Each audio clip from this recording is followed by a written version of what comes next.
Et bonjour les amis, nous voici de retour pour la lecture du chapitre 11 de Hermest Trismégiste pour le Corpus Hermeticum. Pour ceux qui suivent déjà la lecture, j'espère que vous allez bien. Là, on va prendre la suite. Il reste plus, vous allez voir, il reste plus beaucoup de paragraphes. Et pour ceux qui nous rejoignent par hasard ou au milieu de la lecture, je vous rappelle qu'il y a en début de playlist le premier épisode, le premier chapitre du livre. Allez, on va y aller directement. Chapitre 11 de l'intellect et des sens. Petit 1. Hermès. Hier, à Sclépios, j'ai apporté la parole de la maturité. Et à ce propos, je juge maintenant nécessaire de parler en détail de la perception sensorielle. On pense qu'il existe une différence entre la perception sensorielle et l'activité intellectuelle, que l'une serait matérielle et l'autre spirituelle. Perception sensorielle, et derrière l'activité effectivement intellectuelle, c'est l'activité cérébrale. Là on voit bien qu'il y a une différenciation entre la conscience et la partie cérébrale. 2. Mais je suis d'avis que les deux sont étroitement liés et nullement distincts, tout au moins chez l'homme, car si chez l'animal la perception sensorielle est liée à la nature, chez l'homme l'intellect l'est également. Alors là, je vous renvoie à une lecture qu'on a à ce niveau. On fait effectivement la différence entre les deux, mais que l'un ne marche pas sans l'autre, en tout cas sur un stade d'humain. C'est une lecture, je crois, qu'on avait dans Eliphas Lévy sur le dogme rituel, mais ce sera dans l'espace membre, qui n'est pas encore publié au moment où je vous le lis. 3. Entre le pouvoir de penser et l'intellect, il y a même rapport qu'entre Dieu et la nature divine. Car la nature divine est créée par Dieu et l'activité de l'intellect l'est par le pouvoir de penser associé à la parole. Ça, c'est particulier cette traduction. 4. Ou plutôt, l'activité de l'intellect et la parole sont l'instrument l'un de l'autre, car la parole ne s'énonce pas sans activité de l'intellect et l'activité de l'intellect ne se manifeste pas sans la parole.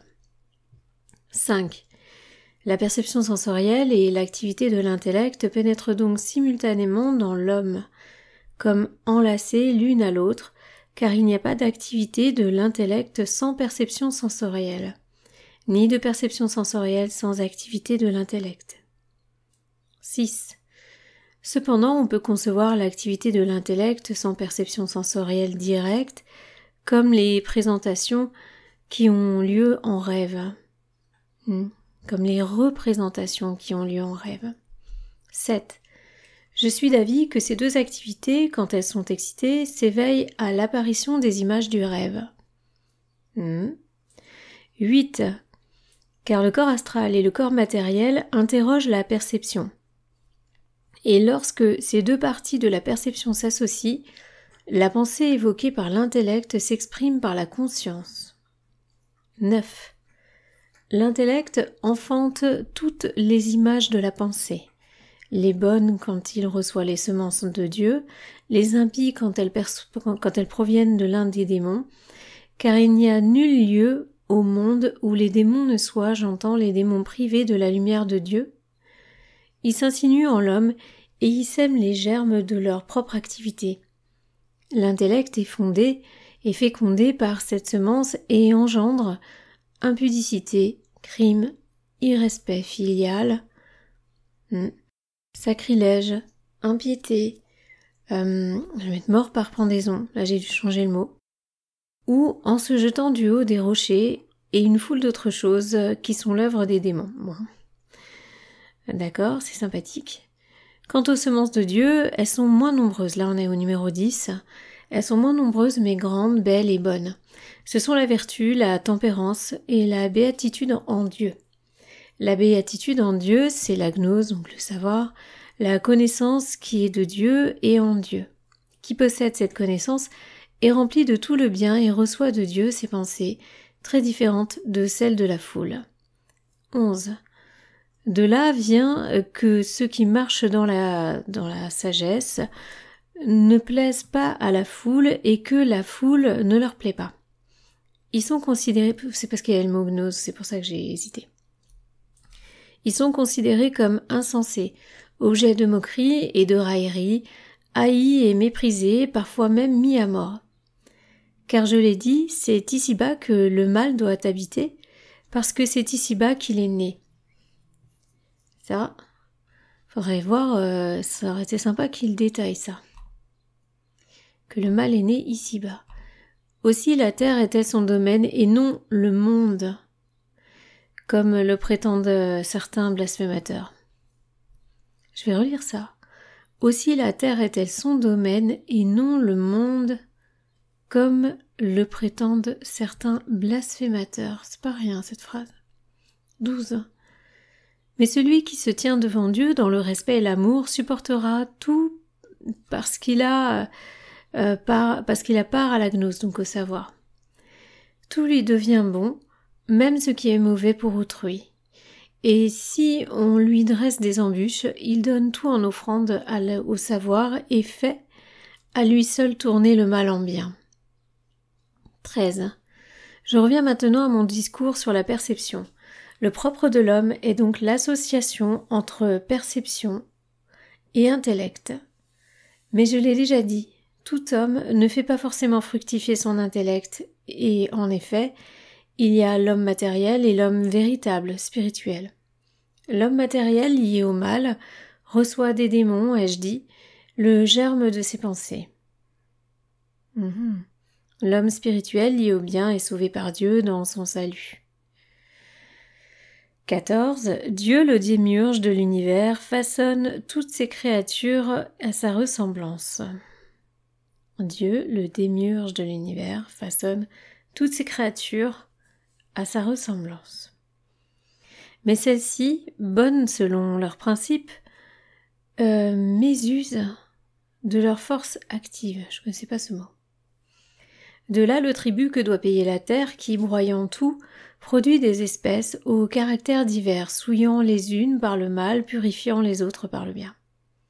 Car Asclépios, le monde possède lui aussi un pouvoir de perception et un pouvoir de pensée. Non pas à la manière des hommes, ni aussi diversifié, mais supérieur, plus simple et plus vrai. 15.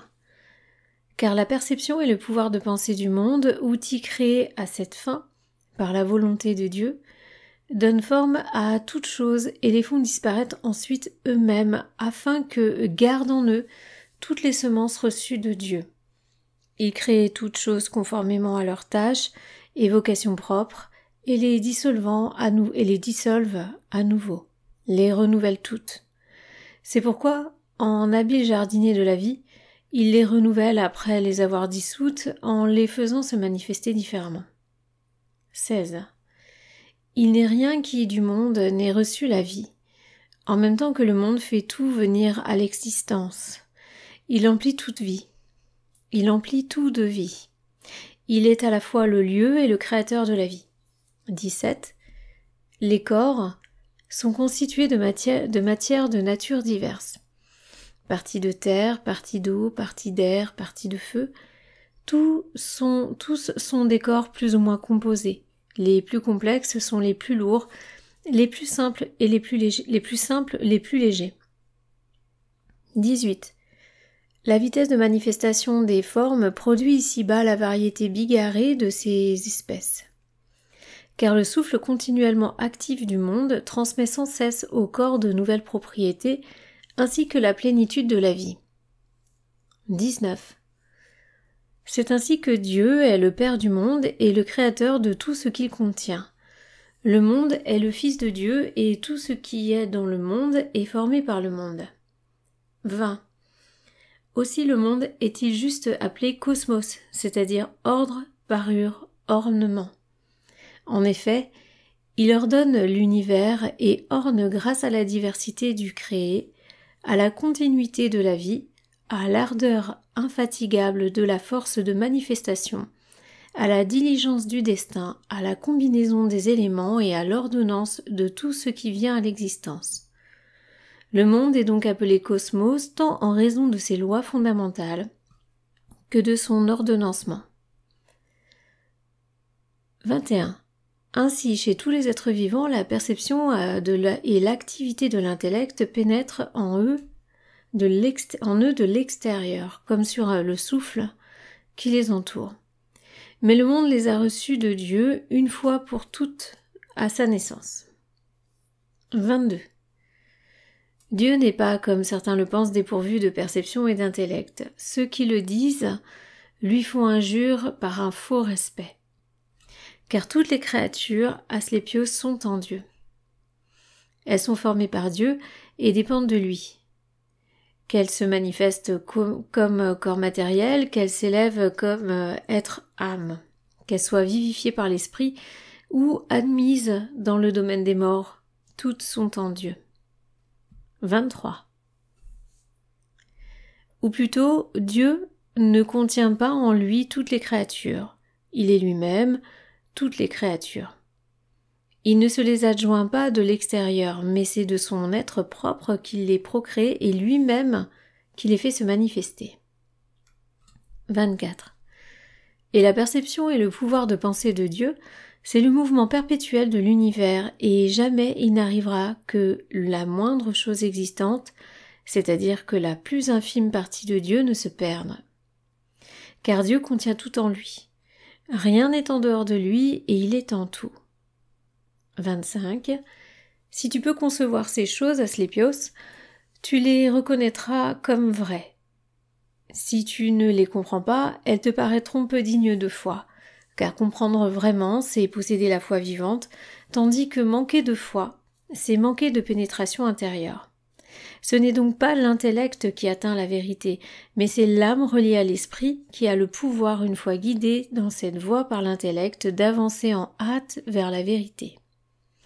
Et quand, dans une vision universelle, elle médite sur l'univers entier et découvre combien tout est conforme à ce que l'intellect éclairé par la pénétration intérieure lui suggérait, sa foi s'élève jusqu'à la connaissance et dans ce sublime savoir de la foi, elle trouve son repos. 26. À ceux qui saisissent intérieurement les paroles que j'énonce ici et qui sont de Dieu, elles seront objet de foi, mais à ceux qui manquent de compréhension vivante, elles seront l'objet d'incrédulité. Voilà ce que j'avais à dire sur l'intellect et les sens. Voilà les amis, j'espère que ça vous a apporté beaucoup, j'espère que vous avez bien compris le texte, chacun à votre niveau. Et je vous dis à bientôt pour la suite sur Livre ésotérique ancien et pensez à vous abonner si ce n'est pas déjà fait. Et pareil, vous pouvez également commenter, toujours avec du respect et de la discrétion. À bientôt!